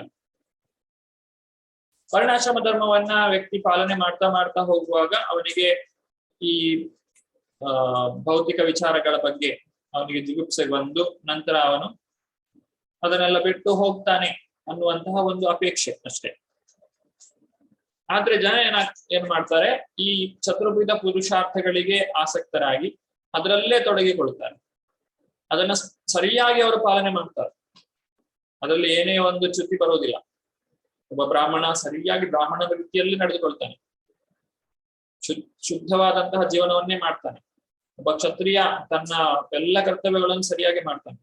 ಒಬ್ಬ ವೈಶ್ಯ ನಿಯತ್ತಿನಿಂದ ತನ್ನ ಜೀವನವನ್ನು ನಡೆಸ್ತಾನೆ. ಒಬ್ಬ ಶೂದ್ರ ಅವನು ಎಲ್ಲರಿಗೂ ಕೂಡ ಸೇವೆಯನ್ನ ಮಾಡ್ತಾ ಜೀವನವನ್ನು ನಡೆಸ್ತಾನೆ. ಆದ್ರೆ ಅದೆಲ್ಲವೂ ಕೂಡ ಭಗವಂತನ ಭಕ್ತಿಗೆ ಪೂರಕವಾಗದೇ ಇದ್ರೆ, ಅವರೆಲ್ಲ ಭಗವಂತನ ಭಕ್ತಿಗೆ ಬರದೇ ಇದ್ರೆ ಅವರು ಮಾಡಿದ್ದೆಲ್ಲ ವ್ಯರ್ಥ. ಅವರು ಈ ಜನ್ಮದಿಂದ ಅಥವಾ ಈ ಜನನ ಮರಣಗಳ ಚಕ್ರದಿಂದ ಅವರಿಗೆ ಹೊರಗೆ ಬರ್ಲಿಕ್ಕೆ ಆಗುದಿಲ್ಲ. ಅದೇ ಇನ್ನೊಬ್ಬ ವ್ಯಕ್ತಿ ತನ್ನ ಎಲ್ಲ ಕರ್ತವ್ಯಗಳನ್ನ ಸರಿಯಾಗಿ ಮಾಡ್ಲಿಲ್ಲ, ಅವನಿಗೆ ಅದನ್ನ ಮಾಡ್ಲಿಕ್ಕೆ ಆಗ್ಲೂ ಇಲ್ಲ, ಆದ್ರೂ ಕೂಡ ಅವನು ಭಕ್ತಿಯನ್ನ ಪ್ರಾರಂಭಿಸಿದ್ದಾನೆ, ಭಗವಂತನ ಸೇವೆಯನ್ನ ಶುರು ಮಾಡಿದ್ದಾನೆ, ಭಗವಂತನಲ್ಲಿ ಆಸಕ್ತಿ ಇದೆ, ಶ್ರದ್ಧೆ ಇದೆ. ಅಂತಹ ವ್ಯಕ್ತಿ ಈ ರೀತಿಯಾಗಿ ವರ್ಣಾಶ್ರಮ ಧರ್ಮವನ್ನ ಪಾಲನೆ ಮಾಡುವವರಿಗಿಂತ ಎಷ್ಟೋ ಶ್ರೇಷ್ಠ. ಅಂದ್ರೆ ಈ ಭಕ್ತಿ ಸೇವೆಯಲ್ಲಿ ವ್ಯಕ್ತಿ ವಿಫಲನಾದ್ರೂ ಅದು ಶ್ರೇಷ್ಠ. ಭೌತಿಕವಾದಂತ ಪ್ರಪಂಚದಲ್ಲಿ ವ್ಯಕ್ತಿ ತಾನು ತನ್ನ ಒಂದು ಕೆಲಸ ಕಾರ್ಯಗಳು ಏನಿದೆ, ಈ ಔದ್ಯೋಗಿಕ ಕರ್ತವ್ಯಗಳು ಏನಿದೆ, ಅದನ್ನ ಸರಿಯಾದ ರೀತಿಯಲ್ಲಿ ಪಾಲನೆ ಮಾಡಿದ್ರು ಕೂಡ ಅದು ವ್ಯರ್ಥ, ಯಾವಾಗ ಭಕ್ತಿಗೆ ಬರದೇ ಇದ್ರೆ. ಆದ್ರಿಂದ ಭಕ್ತಿ ಅನ್ನುವಂಥದ್ದು ಬಹಳ ಮುಖ್ಯ. ಹಾಗೆಯೇ ಕೊನೆಗೆ ನಾರದ ಮುನಿಗಳು ಏನು ಹೇಳ್ತಾರೆ ವ್ಯಾಸದೇವರಿಗೆ, ಭಾಗವತ ಪುರಾಣವನ್ನ ನೀವು ಬರೆಯಿರಿ. ಆ ಭಾಗವತ ಪುರಾಣದಲ್ಲಿ ಭಗವಂತನ ಕುರಿತಾಗಿ ನೀವು ಜನರಿಗೆ ತಿಳಿಸಿಕೊಡಿ. ಭಕ್ತರು ಮತ್ತು ಭಗವಂತನ ನಡುವಿನ ಆ ಒಂದು ವಿನಿಮಯ, ಆ ಭಕ್ತಿಯ ವಿನಿಮಯ ಏನಿದೆ, ಭಗವಂತನ ಭಕ್ತಿಯನ್ನ ಯಾವ ರೀತಿಯಾಗಿ ಭಕ್ತರು ಮಾಡಿದ್ದಾರೆ ಅನ್ನೋದನ್ನ ಜನರಿಗೆ ತಿಳಿಸಿಕೊಡುವಂತಹ ಒಂದು ಕೃತಿಯನ್ನ ನೀವು ರಚನೆ ಮಾಡಿ ಅಂತ ಹೇಳಿ ನಾರದ ಮುನಿಗಳಿಗೆ, ವೇದವ್ಯಾಸರಿಗೆ ನಾರದ ಮುನಿಗಳು ತಿಳಿಸಿಕೊಡುವ. ನಂತರ ಮುಂದುವರಿಸಿ, performing duties of varna and ashrama without developing love for Vasudeva means to simply spoil one's human form of life. ಒಬ್ಬ ವ್ಯಕ್ತಿಗೆ ಕಾರ್ ಡ್ರೈವಿಂಗ್ ಗೊತ್ತಿದೆ, ಚೆನ್ನಾಗಿ ಡ್ರೈವಿಂಗ್ ಮಾಡ್ತಾರೆ, ರಸ್ತೆಯಲ್ಲಿ ಹೋಗ್ಬೇಕಾದ್ರೆ ಯಾವುದೇ ಒಂದು ಅಪಘಾತವನ್ನು ಮಾಡುವುದಿಲ್ಲ, ಎಲ್ಲ ರೂಲ್ಸ್ ಫಾಲೋ ಮಾಡ್ತಾರೆ, ರೆಡ್ ಲೈಟ್ ಗ್ರೀನ್ ಲೈಟ್ ಎಲ್ಲ ಸರಿಯಾಗಿ ಮಾಡ್ಕೊಳ್ತಾರೆ. ಆದ್ರೆ ಎಲ್ಲಿಗೆ ಹೋಗ್ಬೇಕು ಅನ್ನೋದೇ ಗೊತ್ತಿಲ್ಲದೆ ಇದ್ರೆ ಸುಮ್ಮನೆ ಡ್ರೈವ್ ಮಾಡ್ತಾ ಇರ್ತಾರೆ. ಅವರಿಗೆ ಒಂದು ಪ್ರಾರಂಭ ಮತ್ತು ಅಂತ್ಯ ಅಂತ ಹೇಳಿ ಇಲ್ಲ, ಅಲ್ಲೇ ಸುತ್ತಾ ಇರ್ತಾರೆ. ಅದೇ ರೀತಿ ನಮ್ಮ ಈ ಎಲ್ಲಾ ಕೆಲಸ ನಾವು ಏನೆಲ್ಲ ಮಾಡ್ತಾ ಇದ್ದೇವೋ, ಈಗ ನಾವು ಗೋಪಿಯರ ಉದಾಹರಣೆಯನ್ನ ತೆಗೆದುಕೊಂಡ್ರೆ ಅವರು ಜೀವನದ ಎಲ್ಲವನ್ನು ಕೂಡ ತ್ಯಾಗ ಮಾಡಿದ್ರು. ತಮ್ಮ ಮನೆ, ತಮ್ಮ ಗಂಡ, ಮಕ್ಕಳು, ಸಂಬಂಧ ಎಲ್ಲವನ್ನು ಕೂಡ ತ್ಯಾಗ ಮಾಡಿ ಭಗವಂತನ ಆ ಒಂದು ಸೇವೆಯಲ್ಲಿ, ಭಕ್ತಿಯಲ್ಲಿ ತೊಡಗಿಕೊಂಡರು.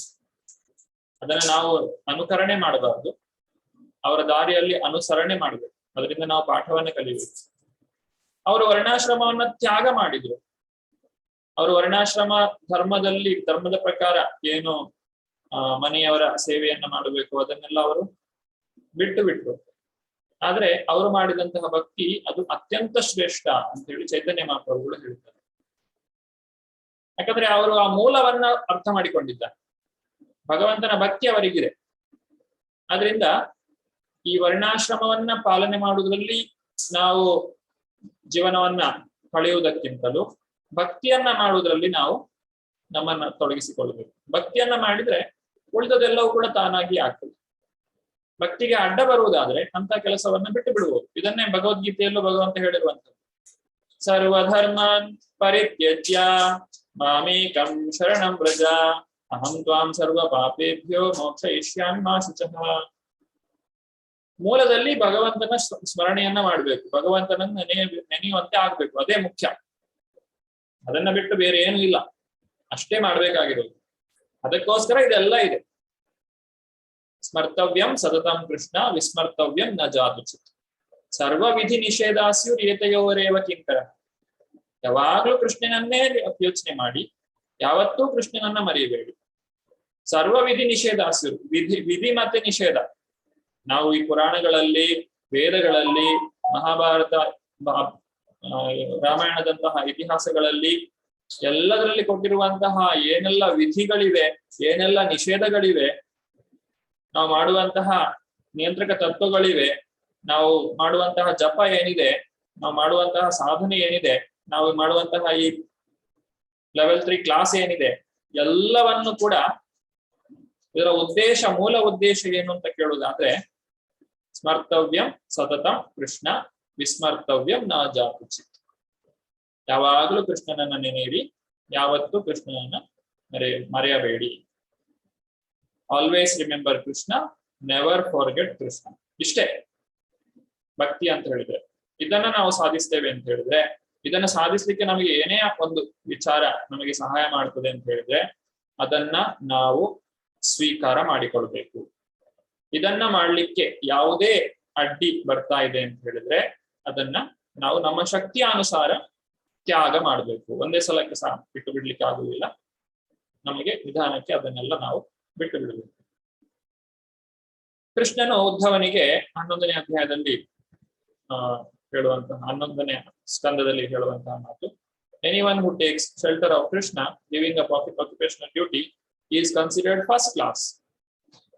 ಎಲ್ಲರಿಗಿಂತ ಶ್ರೇಷ್ಠ ಅಂತ ಹೇಳ್ತಾರೆ ಅವರು. ಯಾರು? ಎಲ್ಲವನ್ನು ತ್ಯಾಗ ಮಾಡಿದವರು, ಎಲ್ಲ ಸರ್ವಧರ್ಮ ಪರಿತ್ಯಜ್ಯ. ವಸುದೇವನು ತನ್ನ ಮೊದಲ 6 ಮಕ್ಕಳನ್ನ ಕಂಸನಿಗೆ ಒಪ್ಪಿಸ್ತಾನೆ. ಆದ್ರೆ 7ನೇ ಮಗು ಬಲರಾಮ, ಅದು ಮಗು ಹುಟ್ಟುವುದಿಲ್ಲ ಅಲ್ಲಿ. ಆತನನ್ನ ರೋಹಿಣಿಯ ಗರ್ಭಕ್ಕೆ ಸಾಗಿಸ್ತಾರೆ.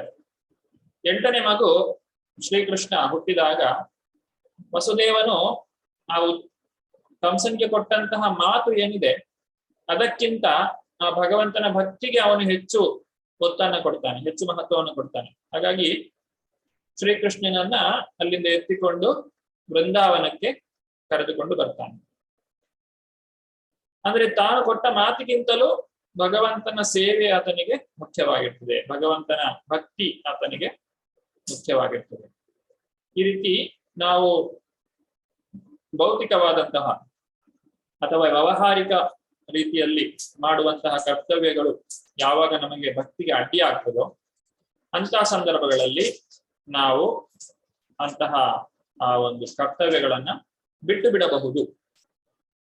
ಆದ್ರೆ ಸುಮ್ಮನೆ ನಾನು ಭಕ್ತಿ ಮಾಡ್ತಾ ಇದ್ದೇನೆ, ನಾನು ಇನ್ನೇನು ಮಾಡ್ಬೇಕಾಗಿಲ್ಲ, ನಾವು ಯಾವುದೇ ನಿಯಮಗಳನ್ನು ಪಾಲಿಸಬೇಕಾಗಿಲ್ಲ, ನಾನು ನಾಳೆಯಿಂದ ರೈಟ್ ಸೈಡ್ ಅಲ್ಲಿ ಡ್ರೈವ್ ಮಾಡ್ತೇನೆ ಅಂತ ಹೇಳಬಾರ್ದು. ಏನೆಲ್ಲ ಒಂದು ಈ ಪ್ರಪಂಚದಲ್ಲಿ ಬದುಕ್ತಾ ಇರ್ಬೇಕಾದ್ರೆ ಏನೆಲ್ಲ ನಿಯಮಗಳನ್ನ ಪಾಲನೆ ಮಾಡ್ತೇವೋ ಅದನ್ನ ಪಾಲನೆ ಮಾಡ್ಬೇಕು. ಯಾವಾಗ ಅದು ನಮ್ಮ ಭಕ್ತಿಗೆ ಅಡ್ಡಿ ಆಗ್ತದೋ ಆಗ ನಾವು ಎರಡರಲ್ಲಿ ಯಾವ್ದಾದ್ರು ಒಂದನ್ನ ಆಯ್ಕೆ ಮಾಡ್ಬೇಕು ಅಂತ ಬಂದಾಗ ಭಕ್ತಿಯನ್ನ ನಾವು ಆಯ್ಕೆ ಮಾಡ್ಬೇಕು.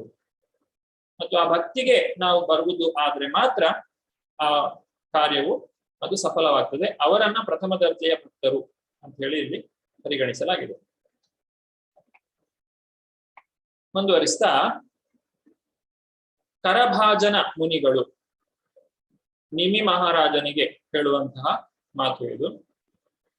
ದೇವರ್ಷಿ ಭೂತಾಪ್ತ ನೃಣಾಂ ಪಿತೃಣಾಂ ನ ಕಿಂಕರೋ ನಾಯಂ ಋಣೀಚ ರಾಜನ್ ಸರ್ವಾತ್ಮನಾಯ ಶರಣಂ ಶರಣ್ಯಂ ಗತೋ ಮುಕುಂದಂ ಪರಿಹೃತ್ಯ ಕರ್ತಂ. ಭಗವದ್ಗೀತೆಯಲ್ಲೂ ಕೂಡ ಭಾವಾರ್ಥದಲ್ಲಿ ಶ್ರೀಲ ಪ್ರಭುಪಾದರು ಈ ಶ್ಲೋಕವನ್ನ ಹೇಳ್ತಾರೆ.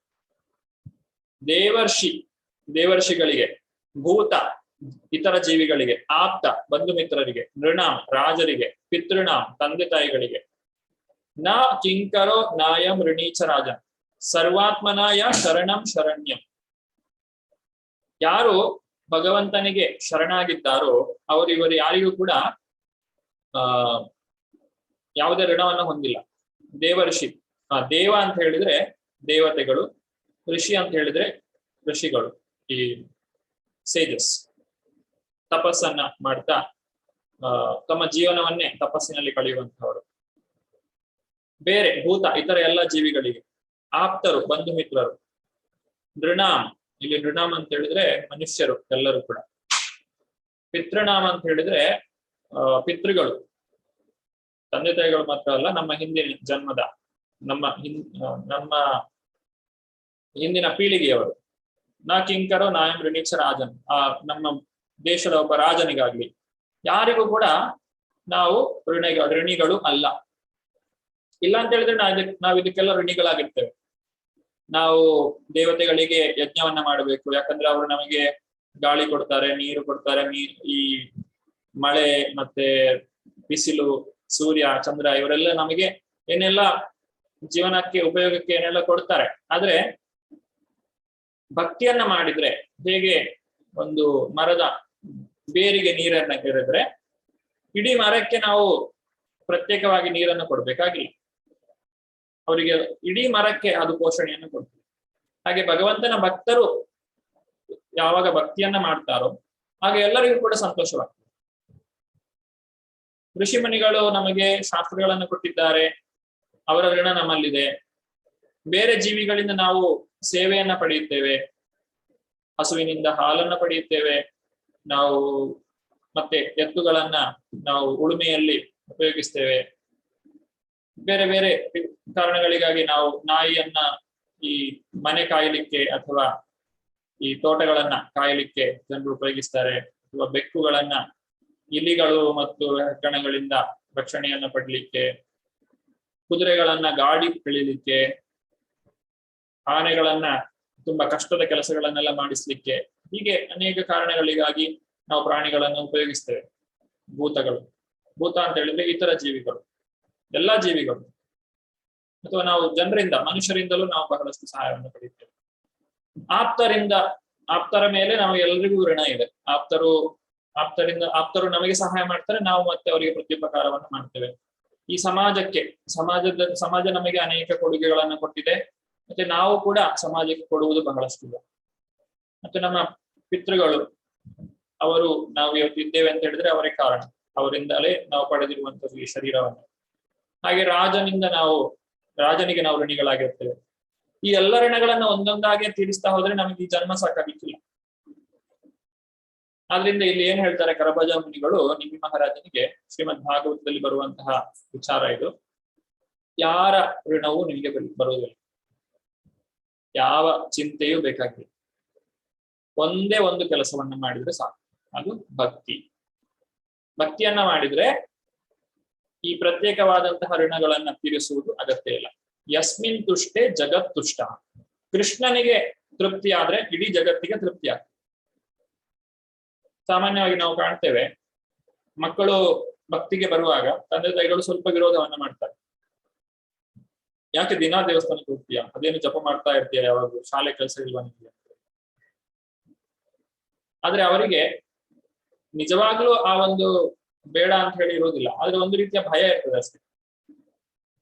ಹಾಗಾಗಿ ನಾವು ಅದನ್ನ ಬಿಟ್ಟು ಬಿಡುವ ಅಗತ್ಯ ಇಲ್ಲ. ಭಕ್ತಿಯನ್ನ ನಾವು ಮಾಡುವುದನ್ನು, ಭಕ್ತಿಯನ್ನ ನಾವು ಮುಂದುವರಿಸಬೇಕು. ಆಗ ನಾವು ಮಾಡುವಂತಹ ಭಕ್ತಿಯಿಂದ ಭಗವಂತನಿಗೆ ಸಂತೋಷವಾದ್ರೆ ಆ ಭಕ್ತಿಗೆ ಅಡ್ಡಿಯನ್ನ ಮಾಡುವವರಿಗೂ ಕೂಡ ಆ ಭಗವಂತ ಸಮಾಧಾನವನ್ನು ಕೊಡ್ತಾನೆ. ಅದರಿಂದ ಪ್ರತ್ಯೇಕವಾಗಿ ಅವರಿಗೆ ಸಮಾಧಾನ ಆಗ್ಲಿಕ್ಕೆ ನಾನು ಭಕ್ತಿಯನ್ನು ಸ್ವಲ್ಪ ಕಡಿಮೆ ಮಾಡ್ತೇನೆ ಅಂತ ಹೇಳಿ ಯೋಚನೆ ಮಾಡುವಂತಹ ಅಗತ್ಯ ಇರೋದಿಲ್ಲ.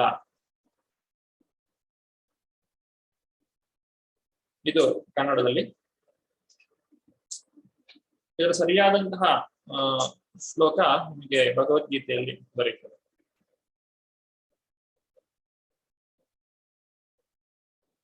ಮುಂದುವರಿಸ್ತಾ ವರ್ಣಾಶ್ರಮ ಧರ್ಮದ ಮೇಲೆ ಹೇಗೆ ಭಕ್ತಿ ಅವಲಂಬಿತವಾಗಿಲ್ಲ ಅನ್ನೋದನ್ನ, ಇದು 5ನೇ ಅಧ್ಯಾಯದ ಕೊನೆ. ಅಗತ್ಯ ಸಂಹಿತದಲ್ಲಿ ಹೇಳ್ತಾರೆ, A person completely engaged in the service of the lord need not perform ritualistic duties given in Vedas. ವೇದಗಳಲ್ಲಿ ಹೇಳಿರುವಂತಹ ಧಾರ್ಮಿಕ ತತ್ವಗಳನ್ನ, ಆಚರಣೆಗಳನ್ನ ವ್ಯಕ್ತಿಯು ಮಾಡುವಂತಹ ಅಗತ್ಯ ಇರುವುದಿಲ್ಲ. ಆತನು ಭಕ್ತಿಯನ್ನ ಮಾಡಿದ್ರೆ ಸಾಕು. ಭಕ್ತಿ ಎಲ್ಲವನ್ನು ಕೂಡ ನಮಗೆ ಕೊಡುತ್ತದೆ. ವೇದಗಳಲ್ಲಿ ಅನೇಕ ವಿಚಾರಗಳನ್ನ ಹೇಳ್ತಾರೆ. ನಿಮಗೆ ಏನು ಬೇಕೋ ಎಲ್ಲವನ್ನು ಕೂಡ ವೇದಗಳಿಂದ ಪಡಿಬಹುದು. ಯಾಮಿಮಾಂ ಪುಷ್ಪಿತಾಂ ವಾಚಂ ಪ್ರವದಂತಿ ಅವಿಪಶ್ಚಿತ. ಈ ಕರ್ಮಕಾಂಡ ವಿಭಾಗದಲ್ಲಿ, ವೇದಗಳ ಕರ್ಮಕಾಂಡ ವಿಭಾಗ ಅಂತ ಹೇಳಿದ್ರೆ ಅದು ಎಲ್ಲರನ್ನು ಆಕರ್ಷಿಸುವಂತಹ ಒಂದು ವಿಭಾಗ. ಮೊದಲ ಹಂತಗಳಲ್ಲಿ ಯಾರಿಗೂ ಭಗವಂತನ ಭಕ್ತಿಯನ್ನ ಮಾಡುವುದರಲ್ಲಿ ಅಥವಾ ಸೇವೆಯನ್ನ ಮಾಡುವುದರಲ್ಲಿ ಆಸಕ್ತಿ ಇರುವುದಿಲ್ಲ. ಆದ್ರೆ ಎಲ್ರಿಗೂ ಭೌತಿಕವಾಗಿ ಏನನ್ನೋ ಪಡೆಯಬೇಕು ಅನ್ನುವಂತ ಆಸಕ್ತಿ ಇರ್ತದೆ. ಯಾವುದೇ ವ್ಯಕ್ತಿಯನ್ನಾದ್ರೂ ತಗೊಳ್ಳಿ, ಅವರಿಗೆ ಏನೋ ಒಂದು ಆಸಕ್ತಿ ಇರ್ತದೆ, ಏನೋ ಒಂದು ಉದ್ದೇಶ ಇರ್ತದೆ ಜೀವನದಲ್ಲಿ. ನಾನು ಈ ರೀತಿ ಮಾಡ್ಬೇಕು, ಇದನ್ನು ಪಡೆಯಬೇಕು, ಹೀಗೆ ಮಾಡ್ಬೇಕು. ವೇದಗಳ ಕರ್ಮಕಾಂಡ ಭಾಗದಲ್ಲಿ ನಿಮಗೆ ಇದು ಬೇಕಾ, ಈ ರೀತಿಯಾಗಿ ಮಾಡಿ. ನಿಮಗೆ ಆರೋಗ್ಯ ಬೇಕಾ, ಸೂರ್ಯನನ್ನ ಆರಾಧನೆ ಮಾಡಿ. ನಿಮಗೆ ವಿದ್ಯೆ ಬೇಕಾ, ಈ ರೀತಿಯ ದೇವತೆಗಳನ್ನು ಪೂಜೆ ಮಾಡಿ. ನಿಮಗೆ ಒಳ್ಳೆ ಹೆಸರು ಬೇಕೋ ಅಥವಾ ಜನರು ನಿಮ್ಮನ್ನ ಅನುಸರಿಸಬೇಕೋ, ನಿಮಗೆ ಜನಬಲ ಬೇಕೋ ಅಥವಾ ಅಧಿಕಾರ ಬೇಕೋ, ಹಣ ಬೇಕೋ, ಈ ರೀತಿಯಾಗಿ ಮಾಡಿ, ಈ ರೀತಿಯಾಗಿ ಮಾಡಿ. ವೇದಗಳಲ್ಲಿ ಇದನ್ನೆಲ್ಲ ಹೇಳಿದ್ದಾರೆ. ಇದನ್ನ ಪುಷ್ಪಿತಾಂ ವಾಚಂ ಅಂತ ಹೇಳ್ತಾರೆ. ಯಾಕಂದ್ರೆ ಅದೊಂದು ಹೂವಿನ ಹಾಗೆ ಎಲ್ಲರನ್ನು ಆಕರ್ಷಿಸ್ತದೆ. ಆದ್ರೆ ಯಾರು ಭಕ್ತಿಗೆ ಬಂದಿದ್ದಾರೋ ಅವರಿಗೆ ಇದನ್ನು ಯಾವುದನ್ನು ಪಾಲನೆ ಮಾಡ್ಬೇಕಾದ ಅಗತ್ಯ ಇಲ್ಲ. ನಾನು ಭೌತಿಕವಾದದನ್ನ ಏನನ್ನೋ ಪಡೆಯಬೇಕು ಅಂತ ಹೇಳಿ ವೇದಗಳಲ್ಲಿ ಅದನ್ನ ಹುಡುಕ್ತಾ ಹೋಗುವ ಅಗತ್ಯ ಇಲ್ಲ. ಭಕ್ತಿಯನ್ನ ಮಾಡಿದ್ರೆ ಸಾಕು, ಭಗವಂತನೇ ಎಲ್ಲವನ್ನು ಕೂಡ ನೋಡಿಕೊಳ್ತಾನೆ. ಹರವಾಜನ ಮುನಿಗಳು ನಿಮಿ ಮಹಾರಾಜನಿಗೆ ಹೇಳಿರುವಂತಹ ಮಾತು, a person completely engaged in the service of the lord need not perform any purificated ceremonies. ಕೊನೆಯದಾಗಿ ಹೇಳುವುದು, ಈ ಪ್ರಾಯಶ್ಚಿತ್ತವನ್ನ ಮಾಡುವ ಅಗತ್ಯ ಇಲ್ಲ.